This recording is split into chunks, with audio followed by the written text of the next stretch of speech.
নমস্কার, আমি তুহিনা। আজকে তোমাদের সঙ্গে শেয়ার করছি লাঞ্চ রেসিপি। তো আজকের রেসিপিতে ছিল হাতে মাখা মাছের একটা নতুনত্ব রেসিপি। তো এখানে আমি রুই মাছটাকে হালকা করে ভেজে নিয়েছিলাম। তোমরা চাইলে এখানে কাঁচা মাছও ইউজ করতে পারো।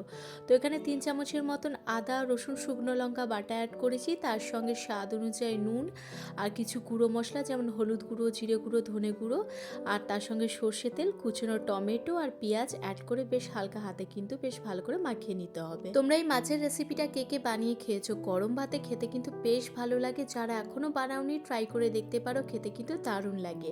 তো গ্যাসের ফ্লেমটাকে লোতে রেখে কড়াইটাকে খুব ভালো করে গরম করে নিয়েছিলাম আর ম্যারিনেশন করে রাখা মাছগুলো তাতে অ্যাড করে দিয়েছি। একটা পিঠ হয়ে যাওয়ার পর আর একটা পিঠ উল্টে দেবো।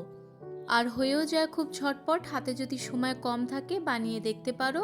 এখানে তোমরা চাইলে কাঁচা মাছও কিন্তু ব্যবহার করতে পারো। এখানে ছিল রুই মাছ, তাই হালকা করে ফ্রাই করে নিয়েছিলাম।